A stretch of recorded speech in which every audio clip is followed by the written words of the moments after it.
ಹೇಳಿ ಹೇಳ್ತೇನೆ. ನಾನು ಎಲ್ಲಿ ಸಭಾ ಕಾರ್ಯಕ್ರಮಗಳಿಗೆ ಹೋದರೂ ಕೂಡ, ನಮ್ಮ ಯಕ್ಷಗಾನ ಕಾರ್ಯಕ್ರಮಗಳಲ್ಲಾಗಲಿ ಯಾವುದೇ ಕಾರ್ಯಕ್ರಮಗಳಲ್ಲಾಗಲಿ, ನಾನು ಎಲ್ಲ ಪೋಷಕ ವರ್ಗದವರಿಗೆ ಅಥವಾ ನಮ್ಮ ಕಲಾಭಿಮಾನಿಗಳಿಗೆ, ಎಲ್ಲ ಪ್ರಕಾರದ ಕಲೆಗಳಾಗಿರ್ಬೋದು, ಯಾವುದೇ ಅಭಿಮಾನಿಗಳಿದ್ರೆ ಅದರಲ್ಲಿ ಹೇಳ್ತೇನೆ, ನೀವು ತಮ್ಮ ಮಕ್ಕಳನ್ನು ಯಾವುದಲ್ಲಾದರೂ ಒಂದು ಕಲೆಯಲ್ಲಿ ತಮ್ಮನ್ನು ತೊಡಗಿಸಿಕೊಳ್ಳುವ ಹಾಗೆ ಮಾಡಿ.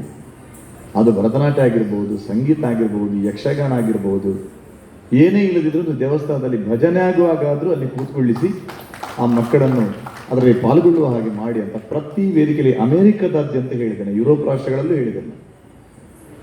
ಯಾಕೆಂತ ಹೇಳಿದರೆ, ನಮ್ಮ ಸಂಸ್ಕೃತಿಯನ್ನು ನಾವು ಉಳಿಸದೇ ಇದ್ರೆ ಮತ್ತೆ ಯಾರು ಉಳಿಸಲಿಕ್ಕೆ ಸಾಧ್ಯ ಹೇಳಿ? ಪಾಶ್ಚಾತ್ಯದಲ್ಲಿರುವ ವಿದೇಶದಲ್ಲಿರುವಂತಹ ಗಣ್ಯರು ಇಲ್ಲಿರುವ ಗಣ್ಯರಲ್ಲ, ವಿದೇಶಿಗರು ಕೂಡ ನಮ್ಮ ಕಲೆಯನ್ನು ಸ್ವೀಕರಿಸಿ ಮೆಚ್ಚಿ ಅದನ್ನು ನಮಗೆ ಕಲಿಸಿಕೊಡಿ ಅಂತ ಬೇಡುವಂಥ ಪರಿಸ್ಥಿತಿ ಇರುವಾಗ